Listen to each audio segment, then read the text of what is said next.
Hello everybody.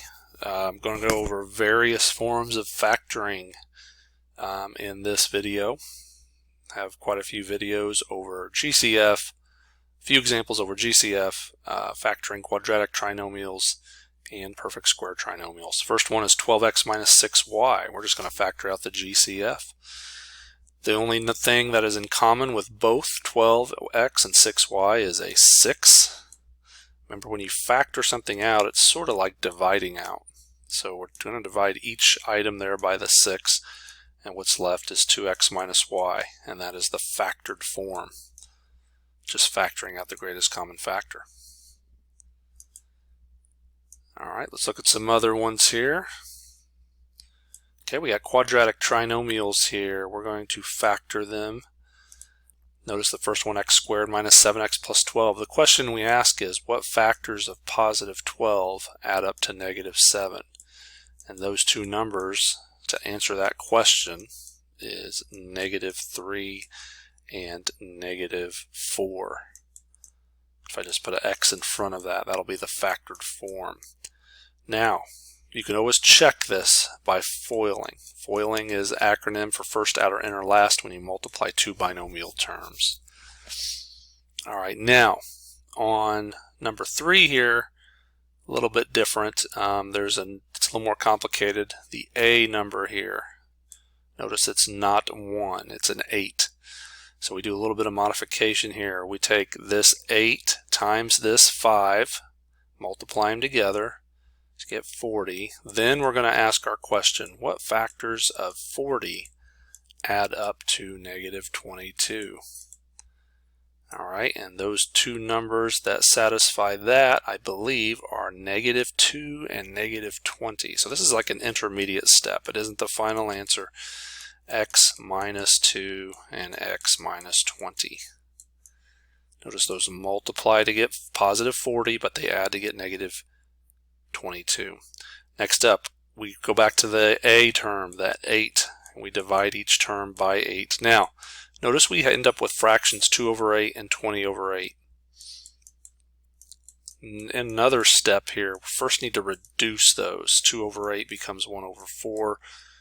20 over 8, we can divide them both by 5 and get divide them both by 4 and reduce to 5 over 2. Now, since they both don't divide, 1 doesn't divide by 4, 5 doesn't divide by 2, we just move those denominators to the front.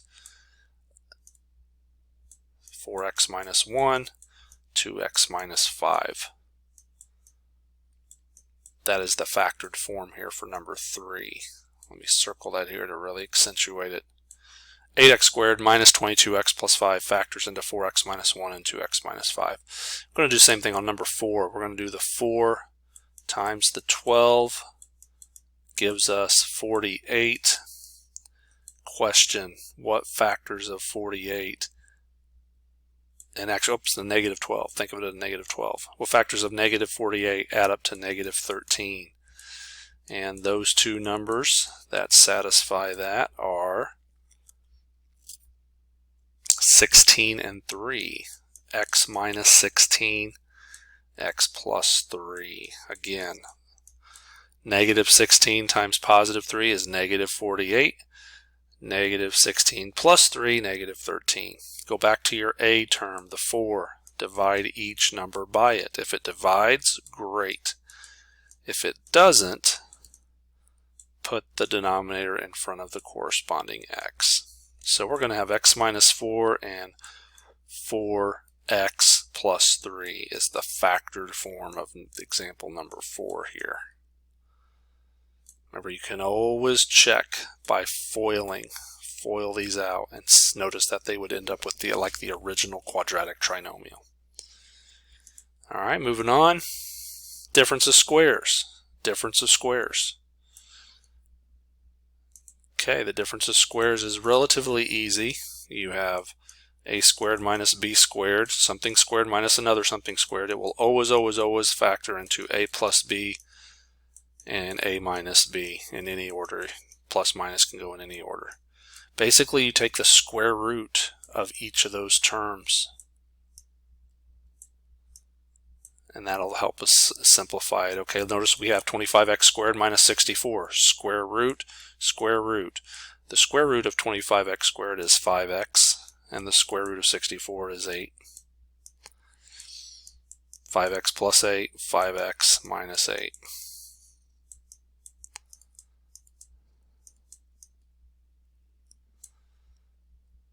All right. Down here, number 6, negative 4x squared plus 16. First, we're going to do a GCF.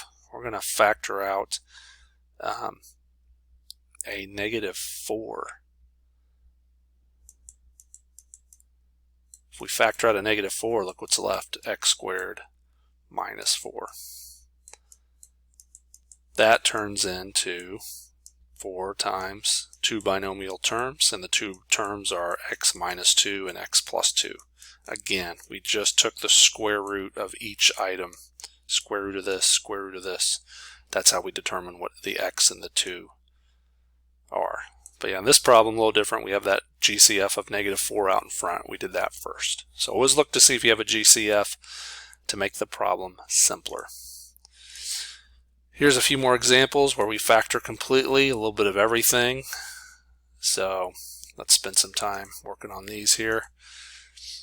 All right, looks like we have a GCF on number 7. We can take out not only a 2, because look, I have a 6, a 4, and a 16, but it looks like we can take out an x from everything. All right, so let's do that first. If I divide out 2x from 6x cubed, I have 3x squared minus 2x minus 8. Okay, I'm going to use that, what they sometimes call it the AC method of factoring. If the A term is something other than 1, remember you take your A term times your C term. So 3 times negative 8 is negative 24. We want factors of negative 24 that add up to negative 2. The numbers we are interested in are, let's get this set up first, put x and x. Factors of negative 24 that add up to negative 2, that would be a negative 6 and a positive 4. But still not done. We have to focus on our A term, divide each number by it. If it divides, great. If it doesn't, just stick it out in front of the corresponding x term. So this turns into x minus 2, because 6 divided by 3 is 2. This turns into 3x plus 4, because the 4 does not divide by 3 evenly, at least. All right, so there's our factored answer there. On number 8 here, looks like we can take out a 2 from everything. Notice we have a 2, 4, and a 16. So if I factor out a 2 first, look what I have, x squared plus 2x minus 8. Relatively simple factoring. The question I need to ask is, what factors of negative 8 add up to positive 2? And that would be a plus 4 and a minus 2.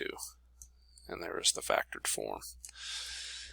And then here we have one more, 5x squared minus 13x minus 6. We have our A term of 5, our C term of negative 6. They multiply to negative 30. What factors of negative 30 add up to negative 13? And those two numbers, I believe, are 15 and 2. That would be a minus 15 and a plus 2. Because think a minute, negative 15 times positive 2 is negative 30. Negative 15 plus 2 is negative 13. Go back to our A term, 5. Divide each term by it. If it divides, great. That part is done. But if it doesn't divide, stick the number in front of the x. And we're good to go there. All right, next up, perfect square trinomial. We just need to find C. Pretty easy to do. Take half of the B and then square it. Half of 16 is 8.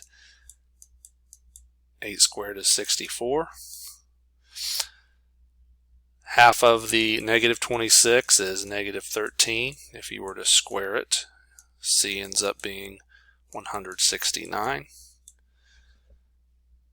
For here, half of the 34 we're looking at is 17. If you square 17, you get 289.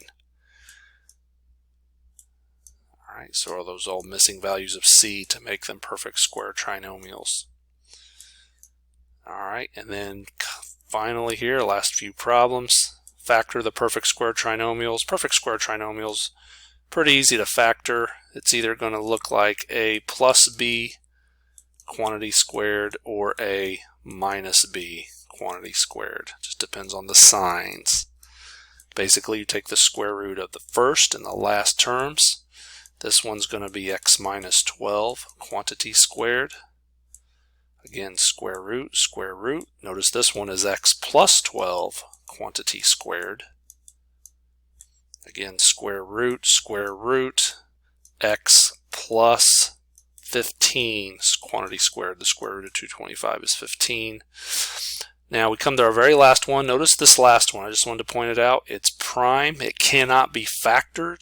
There are no factors of negative 4 that add up to negative 4. Just impossible to factor this in any way, shape, or form, so we just call it prime. Thanks for watching. Hope this helped.